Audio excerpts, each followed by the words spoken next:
आगे बढ़ेंगे, जहां सरना धर्मस्थल को बचाने की गुहार लेकर आदिवासी समाज का प्रतिनिधिमंडल आज दोपहर 1 बजे मुख्यमंत्री हेमंत सोरेन से मिलेगा और अपनी बात रखेगा।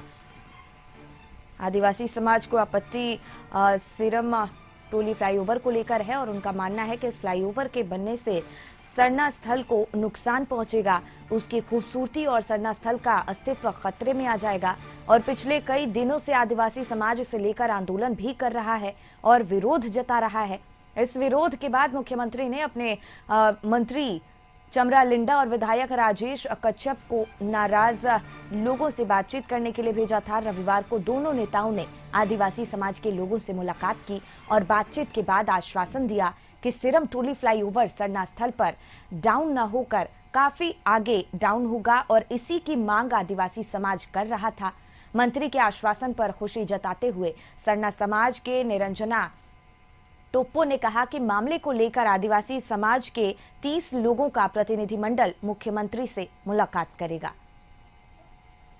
मुख्यमंत्री जी का विशेष आदेश इस पर था कि एनी हाउ किसी भी स्थिति में it should be solved, problem should be solved, समाधान करने का यही मेरे को आदेश था माननीय मुख्यमंत्री जी का। समाधान के रूप में क्या निकला? समाधान के रूप में ही जो समस्याएं आई, जो प्रॉब्लम आई, यहाँ के लोगों ने जो प्रॉब्लम को बताया और हम लोग भी उसको समझते हैं, दो समाधान के रूप में आया है। एक तो वहाँ से पिलर को अप करके ऊपर ले जाना है ताकि नीचे सभी लोग क्रॉस कर सकें, आसानी से कर सकें, कोई दुर्घटना ना हो। देखिए, माननीय मुख्यमंत्री जी से और माननीय मंत्री कल्याण चमरादास से समाज को उम्मीद है, इसीलिए समाज के लोग एक अपने डिमांड्स को लेकर के आने वाले दिन में इसके रखरखाव को लेकर के उम्मीद के साथ में ये परिस्थितियां पैदा हुई है। अगर मैं देखूं तो आने वाले दिन में सिर्फ मैं सिरम टोली की बात नहीं करता, मैं पूरे झारखंड में, मैं हर जगह अपने विधानसभा में भी कई एक वक्तव्य मैंने दिया है कि ऐसे कोई गांव नहीं है जहाँ पे सरना स्थल नहीं है, ऐसे कोई गांव नहीं है जहाँ पे मड़ाई नहीं है। वो क्या है?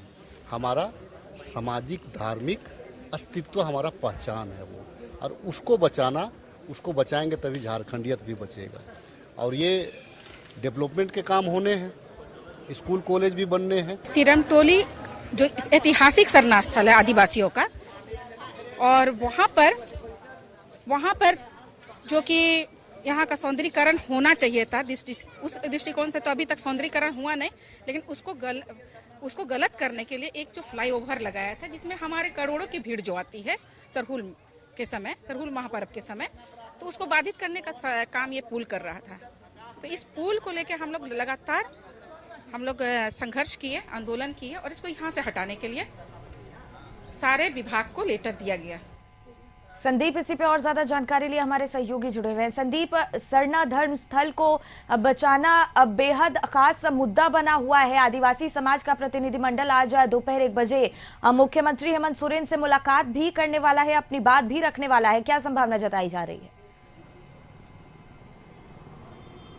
जी, यह पूरा मामला सिरम टोली स्थित जो सरना स्थल है उससे जुड़ा हुआ है। जो सिरम टोली से ओवरब्रिज तक जो फ्लाईओवर का निर्माण हो रहा है, और इस निर्माण कार्य में कुछ जो हिस्सा है सरना स्थल का वह उसमें समाहित हो रहा है। यही वजह है कि शुरू से ही सरना स्थल को बचाने की जो कवायद है, विभिन्न सरना धर्म को मानने वाले लोग हैं जो विभिन्न संगठनों से जुड़े हुए हैं, वे लगातार उठाते रहे हैं और इसका विरोध भी कर रहे थे। हालांकि कल जो विभाग के जो मंत्री हैं चमरा लिंडा और विधायक राजेश कच्छप, वे सरना स्थल पे पहुंचे थे और जो केंद्रीय सरना समिति हो या फिर जो अन्य समितियां हैं उनसे मुलाकात कर उनके जो रोज थे उनको जानने की कोशिश की है। हालांकि सकारात्मक कल की जो कह सकते हैं बैठक या मुलाकात थी वह सरना धर्म को मानने वालों लोगों के साथ हुई है। हालांकि आज 1 बजे का समय मुख्यमंत्री ने भी दिया है सरना समितियों को मुलाकात के लिए, और हालांकि आज सरना समिति के जो लोग हैं एक प्रतिनिधि मंडल मुख्यमंत्री से मुलाकात करेगी और अपनी जो मांगे हैं और कहीं ना कहीं यदि सरना सीरम टोली सरना स्थल की बात करें तो सरहुल के एक खास मौका होता है जहां पे पूरे जगहों से जो शोभा यात्रा निकलती है सरहुल की, वह उसी सीरम टोली सरना स्थल में पहुंचती है और वहां पे कह सकते हैं समापन झंडे के साथ होती है और हजारों की संख्या में लोग वहां जुटते हैं। और जिस तरह से फ्लाईओवर का निर्माण हो रहा है तो कहीं ना कहीं सरना स्थल का जो आधा हिस्सा है वह उसमें अतिक्रमित होती नजर आ रही है, तो वह काफी संकुचित हो जाएगा और यही वजह है कि सरना समिति के लोग इसका विरोध कर रहे हैं। हालांकि वैकल्पिक उसकी अब क्या व्यवस्था निकालेगी सरकार, इस दिशा में आज जरूर बात सरना समिति के लोग मुख्यमंत्री के समक्ष रखने का काम करेंगे और संभवतः आने वाले दिनों में जो सरना समिति के जो लोग हैं जो विरोध कर रहे हैं तो उनके समाधान बिल्कुल सरकार बिल्कुल कर सकती संदीप, है। अपनी नजर बनाए रखिएगा। बहुत बहुत धन्यवाद आपका तमाम जानकारी के लिए।